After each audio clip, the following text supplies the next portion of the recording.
everyone, my name's Kristen and welcome to my cathedral garden. If you're new here, I'm so excited that you're here. I am a former elementary education teacher who is now a mama to 4 kiddos that are in 4th grade, 2nd grade, kindergarten, and we have a 3-year-old in the mix, and we are in our 2nd year of full-time homeschooling.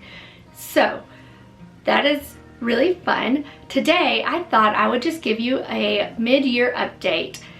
We went August 10th all the way through December. I thought I would take you along and tell you what we tried that didn't work, what did, and what we're gonna think about fixing and what we're keeping. So come join us.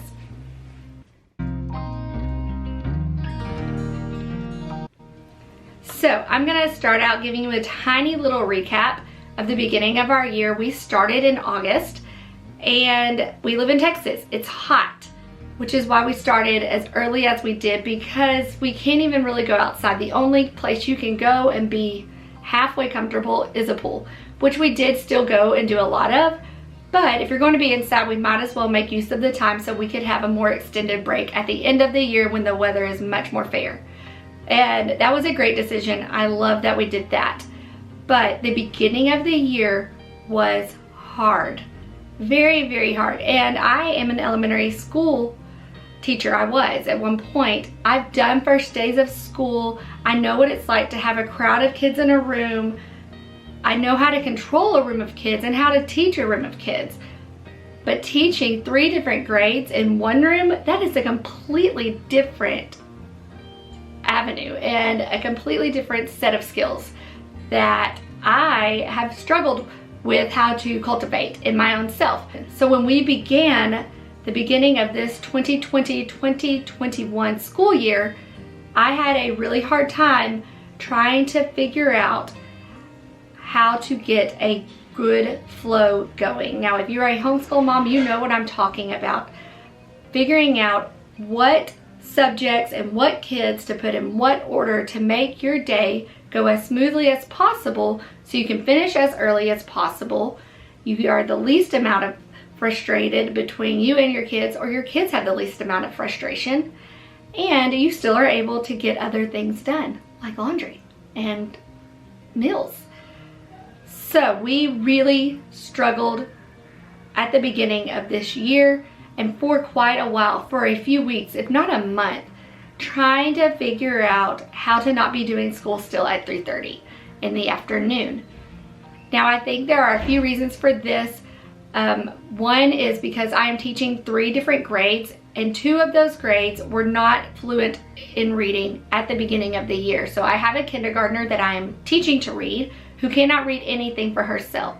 So any workbook or any game or anything I would hand her, if it wasn't an open-ended play type of activity, it had to be read to her or explained, and that takes time if I'm trying to do something else with her 2 other brothers.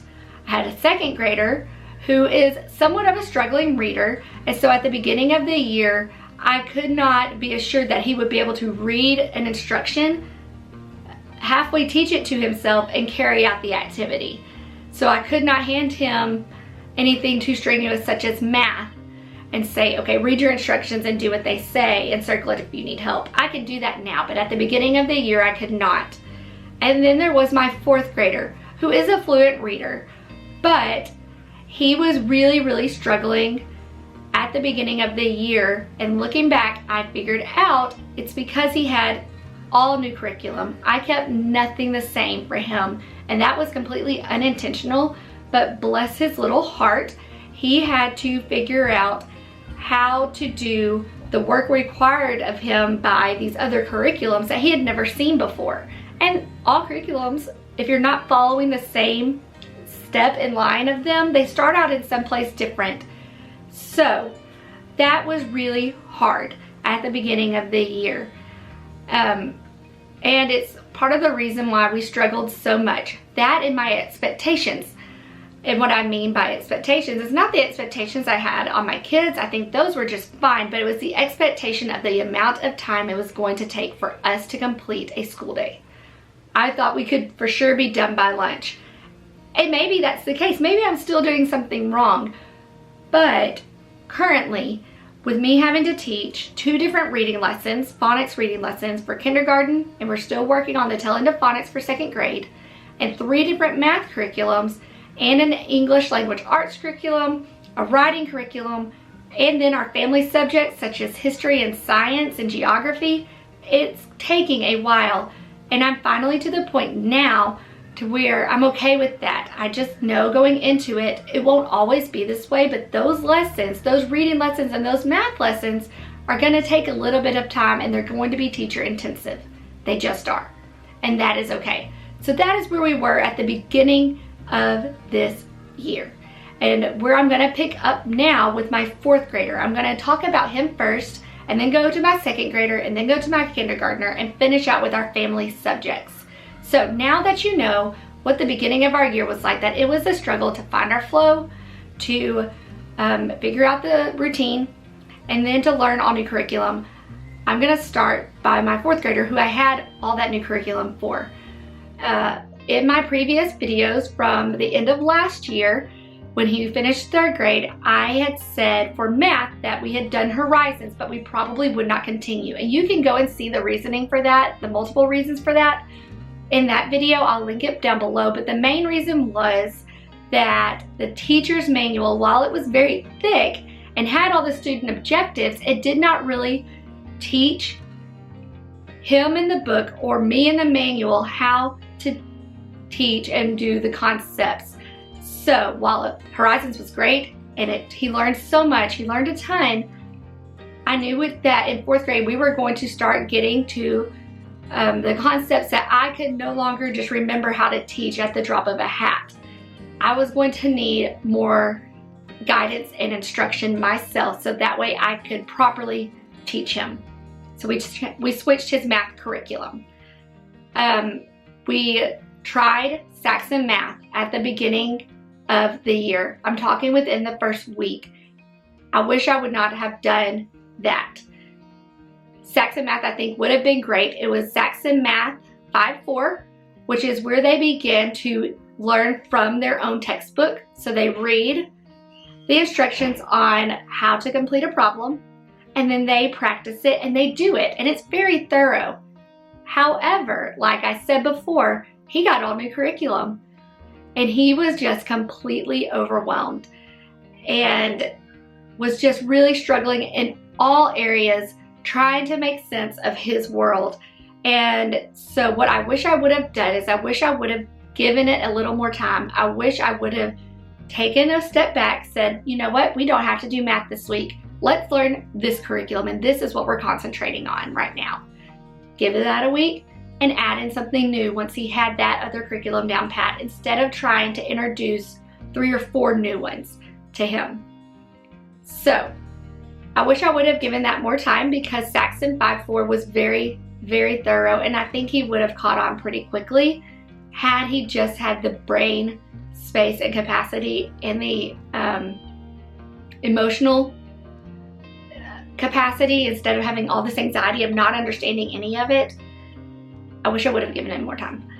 So because we started that and then we ex-nayed it completely, I took it back to the store and I picked up teaching textbooks, and that is what we have been doing.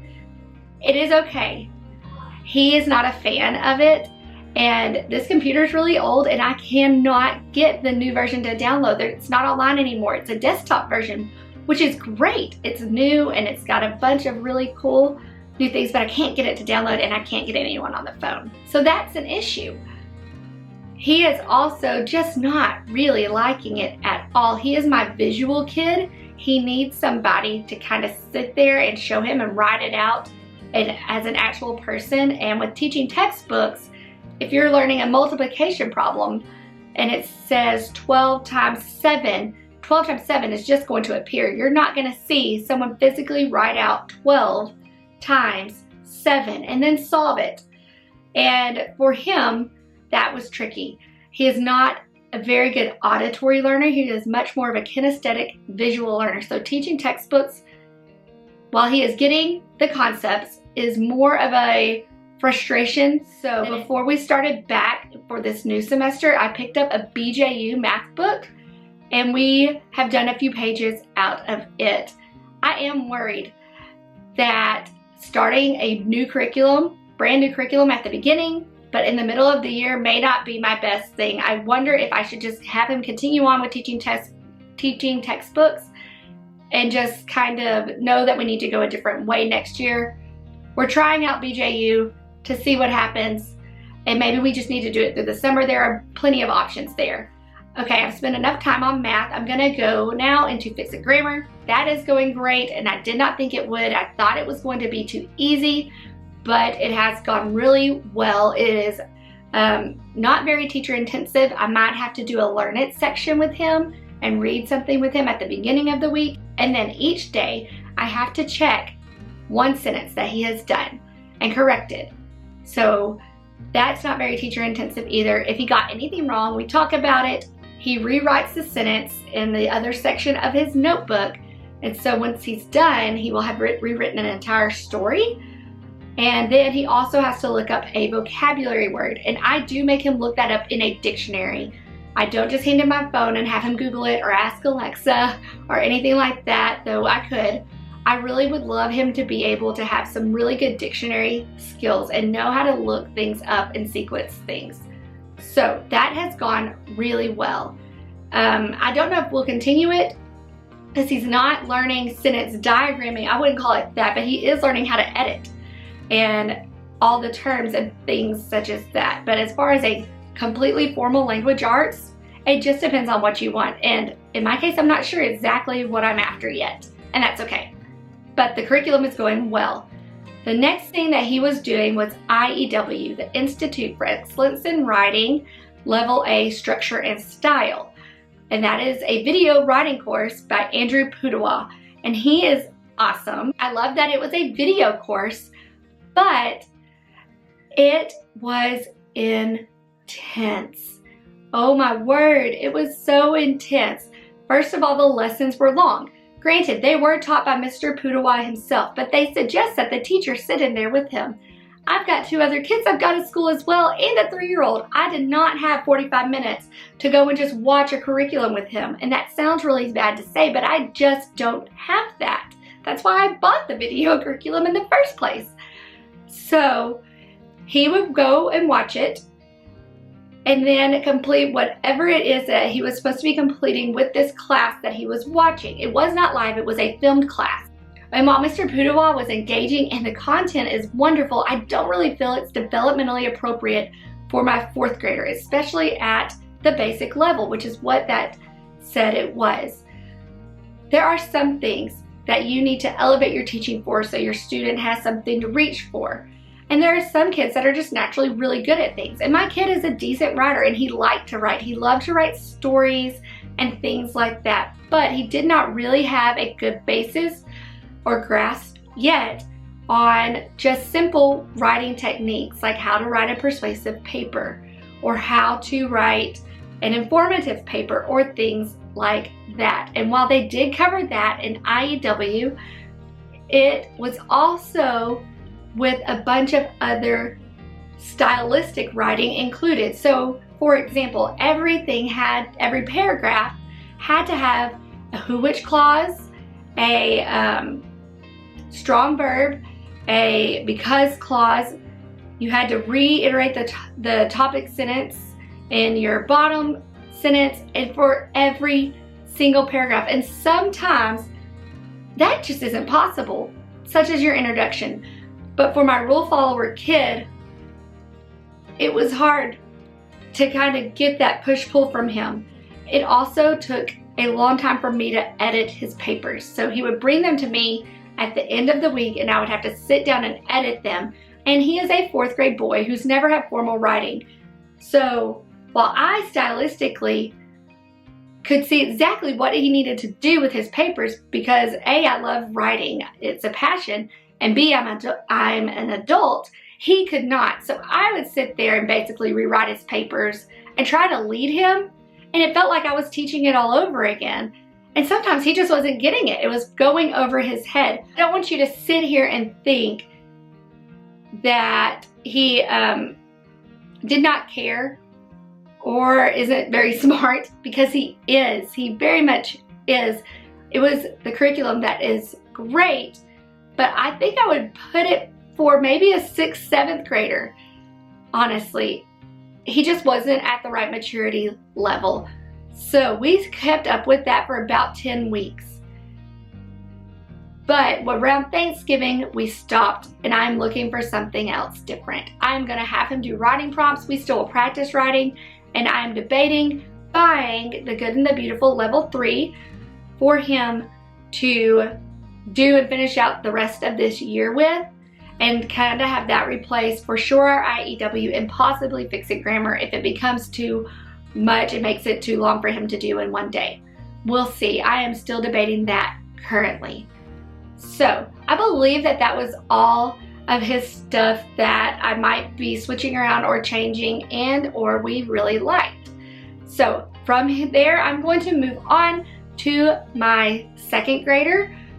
We started him with Saxon Math Level 2. I picked that curriculum up from a school here that was going out of business, but it was very, very, very teacher intensive. And so then I tried teaching textbooks. He just wasn't at the right maturity level for it. And then I went back to Horizons for him. And it has been the right fit. I'm able to do it without a teacher's manual. I can tell him what he needs to do and teach him whatever concept. And he is able to then do it because it spirals. So he'll practice the new concept and then he'll practice other things he has learned. It has been the best fit. I am thankful for it. That was a good thing to do. His reading curriculum was Saxon and Phonics. Saxon Phonics and English Level 2, also a 2nd grade curriculum that I picked up from that school. And we did start doing that, and it is intense and very teacher intensive. They are learning a lot of stuff. Coding words, spelling rules, all kinds of different things for learning how to read and for learning how to spell and do English. So they're covering a lot, but it does take us quite a while to get through it. I think if I did not have another curriculum that I started with my kindergartner that I loved, that I would really like and love Saxon a lot more. And I have taught it before in a public school setting, both math and language arts. And so I knew what I was getting myself into. That was not a surprise, but if you're coming here and wondering, it is intense.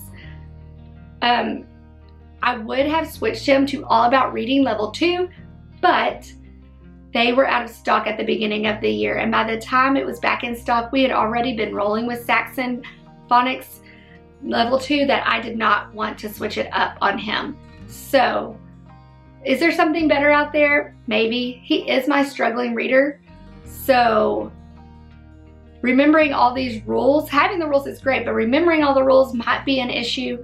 I don't know. I don't know what it would have been like if I had done All About Reading with him.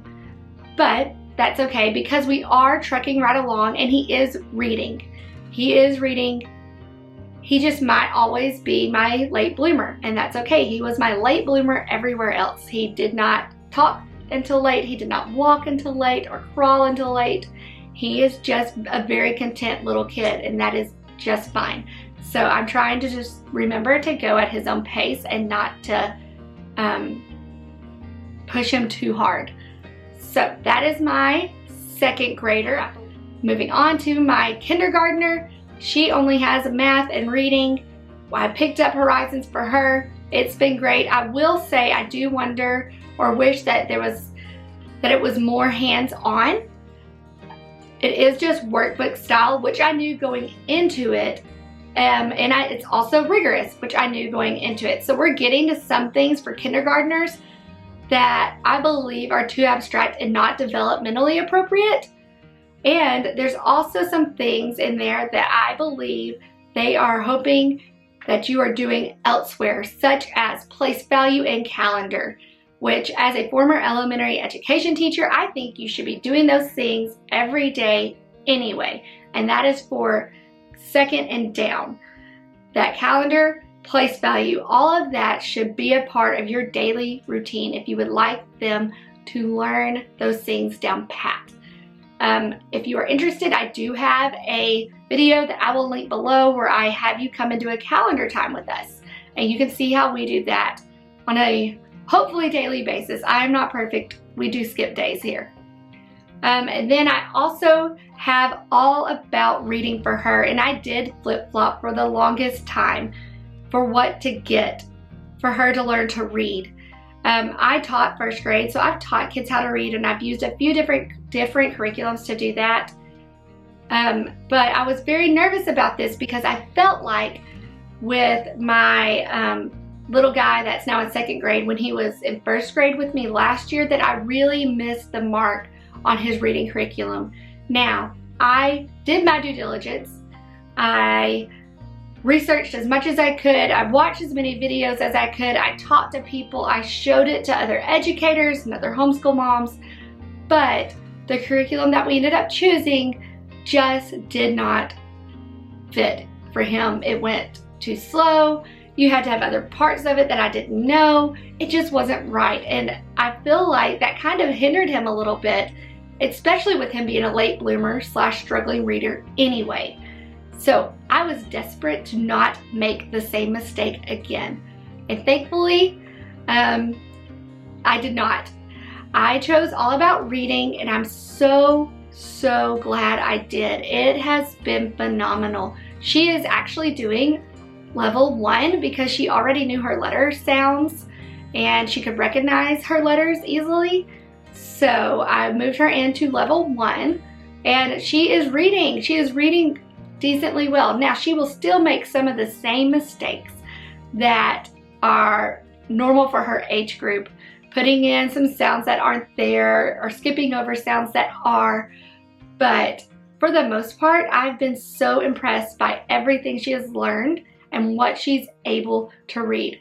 I will say some of the lessons do get lengthy, but I had just started doing only half of a lesson with her, and then doing the next half of the lesson later. There are only 53 lessons in the entire thing, so really you can do that. You can split it up and have it go for longer, because if you do every lesson in just one day, you'll be done and through that curriculum before the end of your school year anyway. So just know that going into it, and that is totally okay.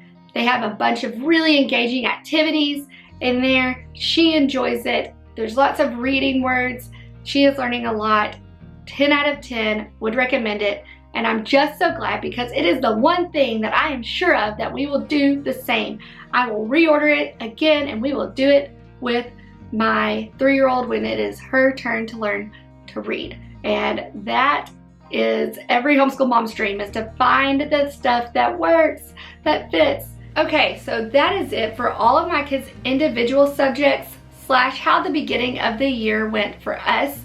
I am going to do a part 2 video for how the family subjects are going and what we are doing there. That video won't be quite as long. I know that this one was lengthy, but it's hard to get through all the subjects for multiple children. So if you've stuck around, thank you so much. And if you like these videos, just let me know that by giving me a thumbs up. And if you haven't subscribed, I would love it if you would subscribe. That would mean the world to me. Thanks so much for being here. Bye, guys.